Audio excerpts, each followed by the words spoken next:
작년부터 이어오고는 빌립보서 강해로 오늘 다시 돌아옵니다. 기억하세요? 2021년의 마지막 주일, 송년주일을 지키면서 우리는 그것을 잡으려고 달려가노라 했던 바울의 고백을 기억합니다. 이미 잡은 그것을 다 잊어버리고 분명한 표대를 바라보며 그것을 잡기 위해 달려간다고 바울은 고백했어요. 그 고백을 우리가 마지막 주일, 2021년의 마지막 주일에 살폈죠. 그리고 오늘 만나는 본문, 오늘 본문에서 바울은 나를 본받으라 외치는 것으로 이야기를 시작하고 있습니다. 나를 본받으라. 그렇게 말하고 이어지는 본문을 보시면 더불어 본받지 말아야 할 사람들에 대한 이야기도 이어가고 있어요. 십자가의 원수로 행하는 자들이 있다 합니다. 성도로서 본받아야 할 인생과 본받지 말아야 할 모습이 있을 수 있다는 거죠. 바울이 이 두 가지 삶의 양태를 언급하면서 성도는 그리스도를 본받는 삶을 마땅히 선택해야 된다고 말해요. 그러면서 우리의 시민권이 하늘에 있다고 이야기하죠. 성도가 하나님 나라의 시민이기 때문에 그리스도를 붙잡고 그분을 바라보는 것은 당연한 것이다. 이렇게 말하는 거예요. 그렇게 주님을 기다리고 바라는 성도들, 결국 주님이 다시 오실 때에 그들이 영광스러운 존재로 변화될 것이다. 이렇게 바울이 선포하고 있습니다. 여러분, 이것이 오늘 본문의 내용이거든요. 이 본문의 말씀은 1차적으로 빌립보 교회 성도들을 향한 말씀이라고 할 수 있습니다. 하지만 동시에 이 말씀은 바울을 통해 오늘 이 땅을 살아가는 교회와 우리 오렌지 중앙교회와 사랑하는 교회 성도들에게 하나님이 주시는 말씀이기도 하지요.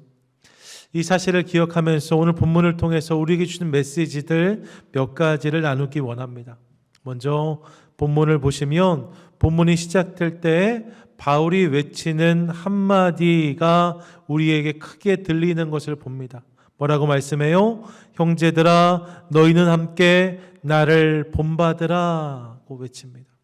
나를 본받으라. 여러분, 물론 바울은 위대한 사도입니다. 이 부분엔 이견이 없어요. 그 누구보다도 많은 길을 걸으며 복음을 위해 달렸던 자가 바울입니다. 그런데 나를 본받으라는 바울의 도전 말입니다. 사실 저는 이 도전이 좀 어색하기도 해요. 왜냐하면 바울은 스스로 자신의 부족함과 연약함을 여러 차례 밝혀왔기 때문입니다. 바울은 완벽한 인생이 아니었어요. 바울은 정답은 아니었습니다. 바울 역시 스스로 자신 안에 여전히 두 마음이 싸우고 있다는 고백을 하기도 하고 자신이 죄인 중에 괴수라고도 절규해요. 여러분, 바울 스스로가 고백했던 부끄럽고 부족한 고백들이 있었다는 거죠. 여러분, 그는 절대로 완전한 사람은 아니었어요. 다른 누구보다 바울 스스로가 이것을 알았습니다. 그것을 생각한다면 그런 바울이 나를 본받으라라고 말했다? 이게 좀 어색하죠. 나를 본받으라. 어떤 의미일까? 그런데 여러분, 본문을 자세히 보시면 바울이 본받으라고 한 것은 바울 자기 자신 한 사람만이 아닌 것을 우리가 알 수 있습니다. 이어지는 본문을 보니까 너희가 우리를 본받은 것처럼 이라고 말해요. 나를 본받으라고 말하고 또 너희가 우리를 본받은 것처럼 이라고 말해요. 너희에게 본이 된 것이 나뿐만 아니라 우리이기도 하다고 말하는 거죠. 그리고 또 자신뿐만 아니라 우리뿐만 아니라 그와 같이 행하는 자들을 눈여겨보라고 권면하기까지 합니다. 그와 같이 행하는 자들을 눈여겨보라. 뭐예요? 나만 본받으라는 것이 아니었다는 거예요. 나와 같이 행하는 자들도 본받고 그들을 주의하여 보라고 도전하고 있어요. 그들이 다 너희에게 본이 된다는 거죠. 여러분, 이러한 사실을 우리가 기억할 때에 우리는 바울이 말한 나를 본받으라는 도전이 바울 자신을 의미한 것이 아니란 사실을 깨닫게 됩니다. 나 같은 사람이 되라, 나를 좀 닮아라 이렇게 말한 게 아니라는 거예요. 그럼 그의 도전은 어떤 것이었는가?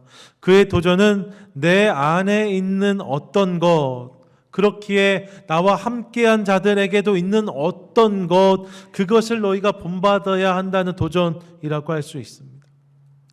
바울이란 사람이 아니라 바울의 삶 가운데 있는 어떤 모습을 본보기 삼아야 된다는 거예요. 그것이 무엇일까? 여러분, 그 본의 실체를 우리는 고린도전서 11장 1절에서 발견해요. 같이 한번 읽겠습니다. 시작. 내가 그리스도를 본받은 자가 된 것 같이 너희는 나를 본받는 자가 되라. 아멘. 뭐라고 말씀해요? 내가 뭘 잘해서가 아니래요. 내가 잘 돼서가 아니래요. 내가 잘 나서가 아니랍니다. 뭐라고 말하는가? 내가 그리스도를 본받는 자가 되었기 때문에, 내가 그리스도를 본받는 자가 되었기 때문에 그런 나의 모습을 쫓아오라는 거예요. 또 나와 함께한 자들도 그리스도를 본받으려고 정진하고 있기 때문에 그런 나를, 그런 우리를 너희는 본받으라 도전하고 있는 거죠. 결국 바울의 도전은 내가 아니라 나를 통해서 내가 바라보고 있는 예수 그리스도, 그분을 바라보라는, 그분을 본받으라는 도전이라고 할 수 있습니다. 내가 종착점이다 말한 게 아니에요. 나는 이정표다. 나를 보고 주님을 향하라, 그렇게 도전한 것이죠. 주님의 이정표. 그런 맥락에서 나를 본받으라라는 고백이 참 귀합니다. 나를 통해서 주님을 바라라. 나를 통해서 주님을 향하라. 나를 통해서 주님을 본받으라. 바울이 도전했다는 것이죠. 사랑하는 여러분, 저는 동일한 고백이 저와 여러분 우리의 삶 가운데도 있게 되기를 원해요. 본이 되는 삶, 여러분, 이것이 단순히 완전해지는 것이라면, 단순히 최고가 되는 것이라면, 좀 더 완성되는 것이라면 우리에게 그것은 부담스러운 것일 수 있습니다. 나는 아직 부족합니다. 나는 아직 연약합니다 할 수 있습니다. 하지만 여러분, 오늘 그분을 뜨겁게 사랑한다면, 오늘 내가 그분을 뜨겁게 믿고 있다면 그런 나의 모습은 오늘을 사는 누군가에게 주님을 보여주는 이정표가 될 수 있다고 성경이 말씀하는 거죠. 그런 본이 되라는 거예요. 100점짜리 인생이 되라가 아니라 예수 그리스도를 증거하는 이정표로서의 본, 그 삶을 살아내라는 거죠. 여러분, 우리 삶이 그런 이정표가 되어서 주님을 드러내기 시작할 때에 그런 우리를 통하여서 우리 가족들, 자녀들, 친척들, 이웃들, 동료들, 그들도 함께 주님을 향하게 될 줄로 믿습니다. 바라기는 그분을 드러내는 인생을 살아내는 것을 통하여서 예수 그리스도를 보여주는 이정표로 살아가는 것을 통하여서 주님을 더욱 드러내는 믿음의 인생을 살아가는 저와 여러분, 우리 모두가 되시기를 축복합니다. 아멘. 옆에 분들에게 같이 한번 인사하세요. 주님의 이정표가 됩시다. 주님의 이정표가 됩시다. 여러분, 우리 종착점은 아니지만 이정표는 될 수 있어요. 이정표가 되시기 바라요. 자, 이렇게 우리가 본받고 추구해야 될 삶의 모습을 바울이 권면하고, 그리고 나서 이어지는 본문을 보면 이제 본받지 말아야 할 인생도 있다고 바울은 전하고 있습니다. 본받아야 될 삶의 모습이 있다면 본받지 말아야 되는 인생들도 있다는 거예요. 경계해야 되는 사람들도 있다는 거예요. 어떤 자들입니까? 그리스도의 십자가의 원수로 행하는 자들이래요. 18절 보니까 내가 여러 번 너희에게 말하였거니와 이제도 눈물을 흘리며 말하노니 여러 사람들이 그리스도의 십자가의 원수로 행한다 합니다. 그리스도의 원수로, 십자가의 원수로 살아가는 사람들이 있다는 거예요. 구체적으로 어떤 사람들인가? 19절이 이렇게 그들의 모습을 소개하는데 19절 함께 읽습니다. 시작. 그들의 마침은 멸망이요 그들의 신은 배요 그 영광은 그들의 부끄러움에 있고 땅의 일을 생각하는 자라. 아멘. 여러분, 이들이 누구였을까? 바울은 그들이 누구인지를 분명하게 설명하지 않아요. 하지만 본문에 드러난 표현과 모습을 통해서 우리는 크게 두 가지 부류의 사람들을 떠올릴 수 있습니다. 바울이 십자가의 원수라 지칭한 사람들, 그 중에 하나는 극단적인 쾌락주의자 에피쿠로스라 일컫는 자들이었어요. 로마의 문화권 안에서 극단적인 쾌락을 추구했던 사람들. 그들은 이 땅에서 즐기는 쾌락과 유의를 인생 최고의 가치로 삼았습니다. 그래서 부끄러운 것, 성적인 유의나 성적인 쾌락을 이야기하는 건데 그것을 삶의 낙으로 삼고 먹을 것, 여기 본문에서 그들의 신은 배요 하는데 이 배가 그 쉽이나 피어가 아니라 우리 이 배거든요. 네, 우리 신체에 있는 배 말입니다. 먹는 걸 의미하는 거예요. 먹는 것을 지극히 즐기는 모습이 그들에게 있었다는 거죠. 우리가 이미 아는 것처럼 로마 사람들이 더 먹으려고, 더 많은 것들을 탐닉하려고 잔뜩 먹고 깃털을 목에 넣어서 음식을 다 개운 다음에 다시 음식을 먹었다는 기록들 우리가 알고 있잖아요. 예, 그렇게 성적인 것, 육체적인 것만을 탐닉하면서 땅의 것만 바라보는 사람들이 있었다는 거예요. 그들이 십자가의 원수일 수 있다는 거죠. 그런가 하면 바울은 또 한 부류의 사람들을 떠올렸는데 그들이 유대 율법주의자들이에요. 18절에 보시면 이제도 눈물을 흘리며 말한다 라고 하거든요. 이제도 눈물을 흘리며 말하노니 십자가의 원수를 경계하라 하는데, 눈물을 흘리며 말한다는 표현을 쓸 때는 늘 바울이 동족들을 언급했어요. 유대인들, 유대 율법주의자들을 언급할 때 이 표현이 자주 등장했다는 거죠. 왜 그들을 이렇게 이야기했는가? 여러분, 유대 율법주의자들 말입니다. 그들은 다른 것보다 음식에 대한 엄격한 정결법을 가지고 자신의 신앙을 증명하려고 했어요. 자신의 신앙이 다른 것을 통해 잘 증명되지 않으니까 무엇을 먹어야 될지, 무엇을 먹지 말아야 될지, 어떻게 먹어야 되는지, 어떻게 먹지 말아야 되는지, 이 먹는 것에 대한 다양한 규정을 두는 것을 통하여서 자신의 신앙을 증명하려고 했다는 거죠. 저들의 신은 배요, 그런 모습이 있었다는 거예요. 또 이방인들이 부끄러운 것으로 생각하는 할례, 유대인들이 할례를 행했잖아요. 근데 로마 문화권은 대중 목욕탕이 있었거든요. 목욕탕 문화가 있었는데 평상시엔 몰랐지만 목욕탕에 들어가면 유대인들이 할례를 받은 자들이라는 것을 다 알게 되잖아요. 그래서 그 당시에 다른 이방인들이 유대인들을 아주 비웃었거든요. 그걸 창피한 것으로 여겼거든요. 유대인들도 이방인들 앞에서 그것을 창피한 것으로 감추고 숨기는 일들이 있었는데 그것을 교회 앞에서는 영광으로 드러냈다는 것. 할례를 주장하는 모습, 이게 유대 율법주의자들의 모습이었다는 거죠. 물론 여러분, 이들은 쾌락을 쫓는 자들이 아니에요. 에피쿠로스처럼 지극한 쾌락을 쫓아가는 자들이 아니었어요. 하지만 이들 역시 하나님을 신앙의 목표로 삼지 않고 어떻게 하면 이 땅에서의 모습과 형식을 통해서 내 신앙을 자랑할까, 내가 믿음 좋다는 것을 보여줄 수 있을까에 침착하면서 십자가의 원수가 되었다는 것을 우리가 알 수 있습니다. 예, 본문에서 바울이 일컫는 자들이 극단적인 쾌락주의자들이었는지 형식에 집착하는 율법주의자들이었는지는 분명하지 않아요. 하지만 확실한 것이 있죠. 그것은 땅의 것들만 바라보는 것이 그들의 모습이었다는 거예요.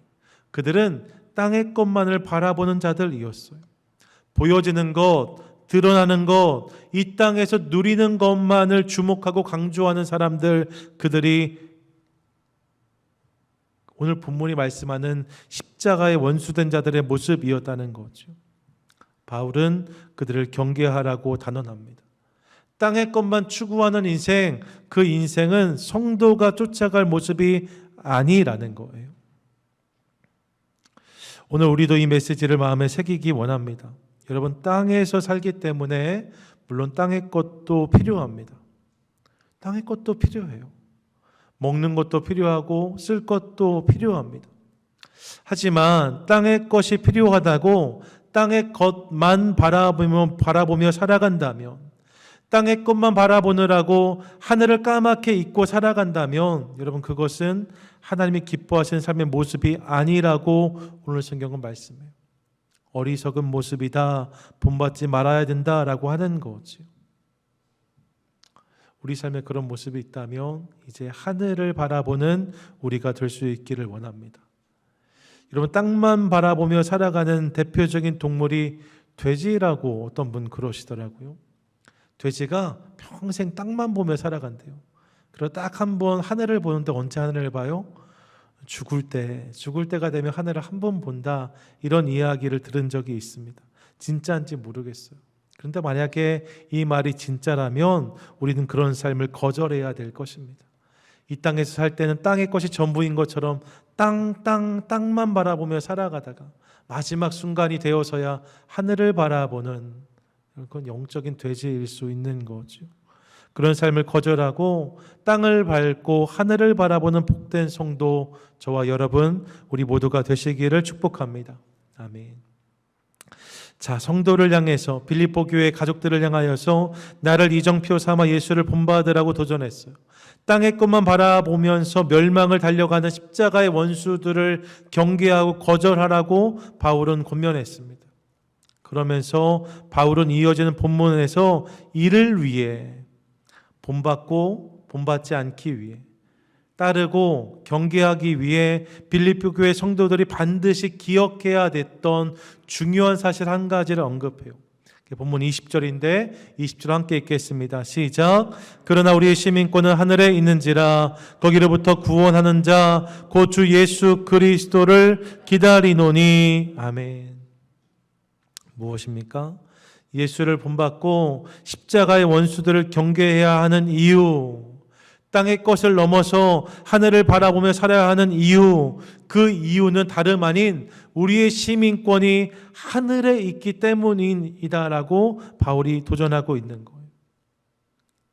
우리가 하늘에 속한 자들이기 때문에, 우리의 시민권이 하늘에 있기 때문에 그러한 선택, 그러한 결정은 우리에게 당연한 일이 되어야 한다는 것이죠. 여러분, 이 20절 말씀 말입니다. 이 메시지는 그 누구보다 빌립보 교회 성도들에게 아주 강력하게 전달되었을 거예요. 왜냐하면 빌립보에 사는 사람들이야말로 시민권의 영향을 강력하게 경험한 사람들이었기 때문에 그렇습니다. 이미 말씀드린 바가 있지만 빌립보서가 쓰여질 때 로마 주변에 더 이상 군사들에게 나눠줄 땅이 없었어요. 그래서 빌립보는 그리스 지역에 있는 땅이었거든요. 이달리아, 그러니까 로마가 있는 본토가 아니라 좀 떨어진 땅이었는데, 그 땅에 있는, 그리스 지역에 있는 한 도시 빌립보를 정해서 정책적으로 로마화된 도시로 빌립보를 조성한 거죠. 그리고 로마를 위해서 21년 이상 싸운 병사들에게 로마 시민권을 부여하고 그들을 이 도시에 정착시켰습니다. 비록 본토는 아니지만 빌립보 역시 로마와 같다고 강조했어요. 가서 로마를 일구어라 한 거죠.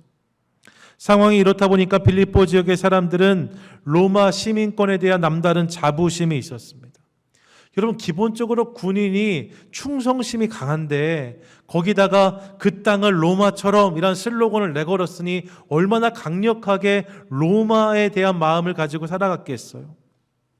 빌립보에서 살지만 누구보다 로마 시민답게 살려는 모습이 그들에게 있었어요. 그래서 어떤 이들은 빌립보야말로 로마보다 더 로마스러운 도시였다라고 설명합니다. 무엇입니까?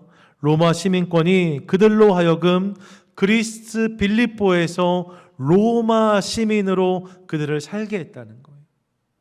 로마 시민권이라는 것이 그들로 하여금 빌립보에서 로마를 살게 했다는 거죠. 바울은 이런 그들의 모습을 주목하며 도전한 거예요. 로마 시민권이 너희를 빌립보에서 로마 시민으로 살게 했다. 그런데 너희가 기억해야 될 더 중요한 것이 한 가지 있다. 그것은 너희는 로마를 넘어 하나님 나라의 시민이라는 것이다. 우리는 이 땅을 넘어서 하나님 나라의 시민권을 소유한 자들이다.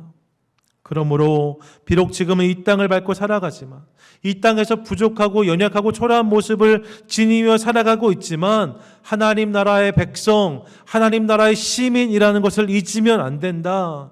그 백성답게, 그 시민답게 살아야 한다. 이 권면을 한 문장으로 이렇게 도전한 거죠. 우리의 시민권은 하늘에 있는지라. 사랑하는 여러분, 이 말씀은 오늘 우리에게도 동일하게 도전이 됩니다. 사실 오늘날 미국 시민권은요, 전 세계에서 가장 강력한 신분 중 하나입니다. 이민 와서 살고 있는 우리는 그것을 피부로 느끼고 있어요.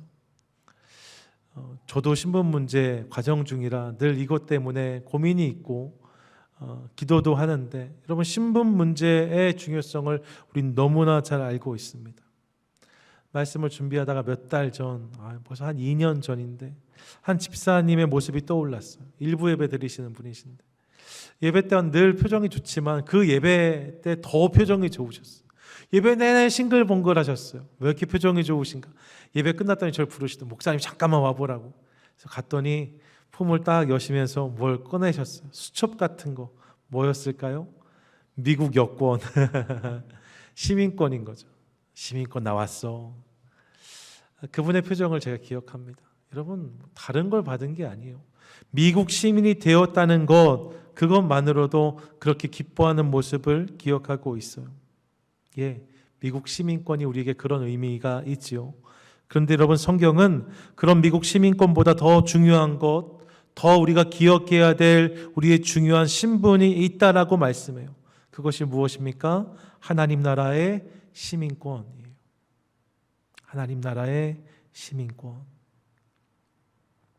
지금은 비록 이 땅에 속하여 살고 있지만 우리는 주님께 속한 하나님 나라를 살게 될 하나님의 백성들입니다.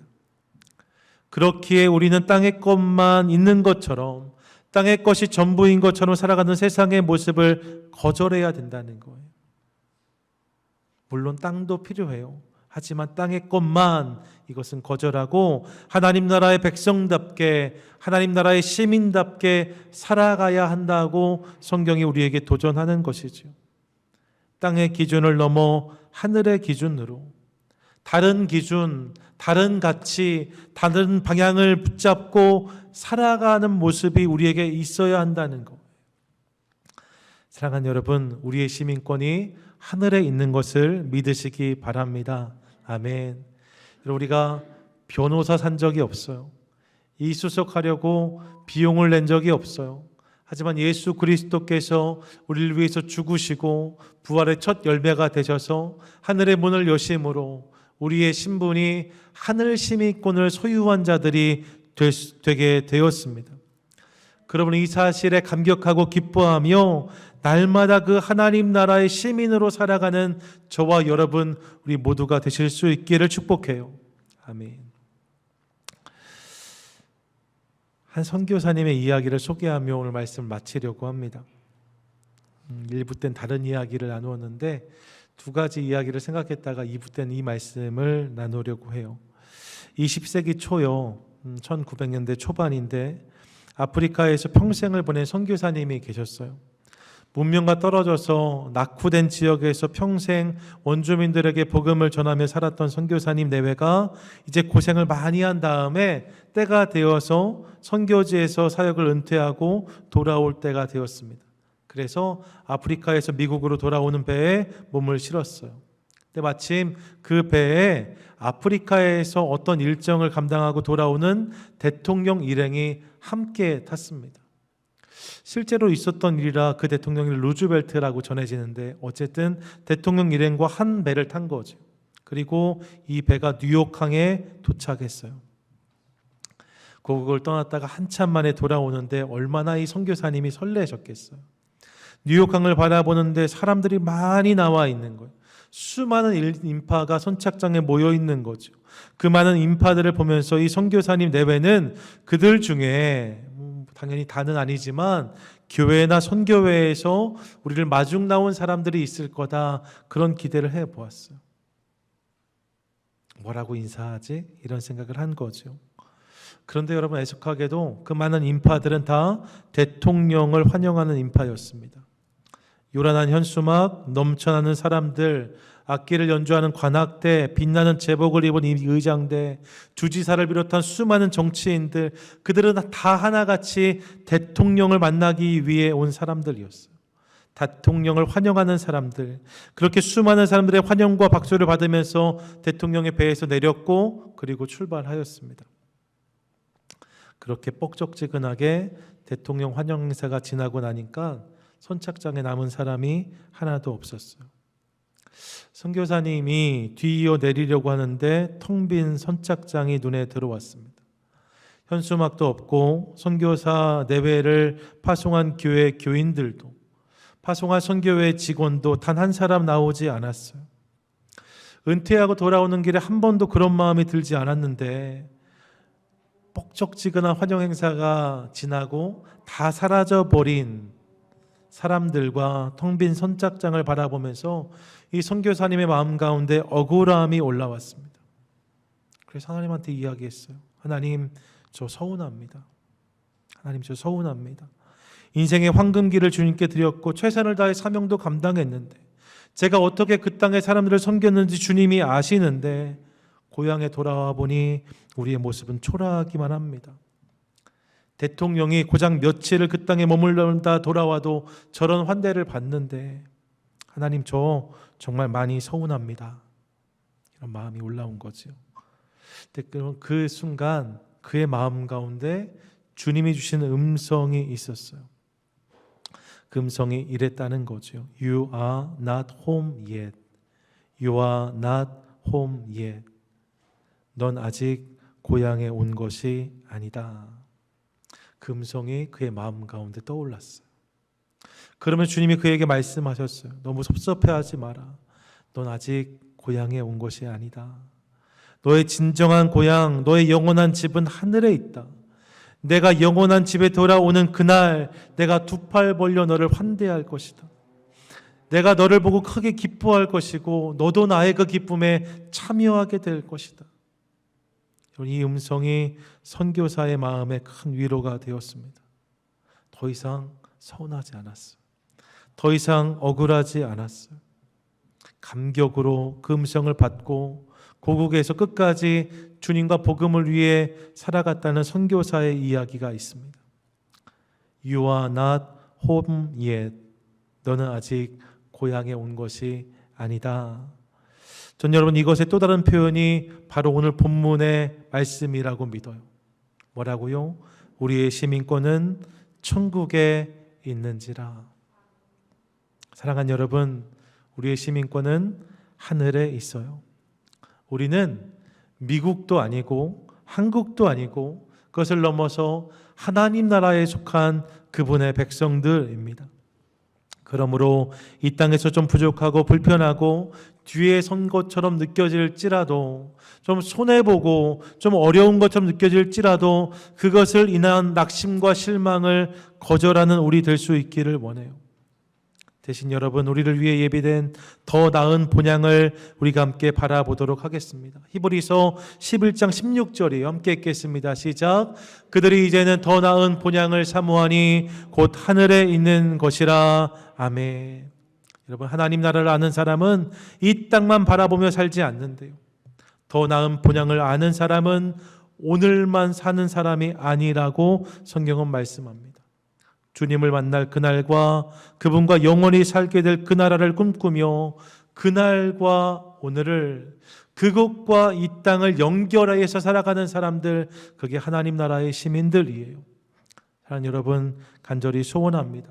바라기는 이 말씀 우리 삶 가운데 기억하고 깊이 새기는 것을 통하여서 날마다 우리가 경험하는 것은 이 땅이지만 이 땅에서 하나님 나라를 바라고 그분의 백성됨을 기뻐함으로 천국 백성답게 우리 모든 날들을 살아가는 복된 성도 저와 여러분 우리 모두가 되시기를 주님의 이름으로 간절히 축원드립니다. 아멘.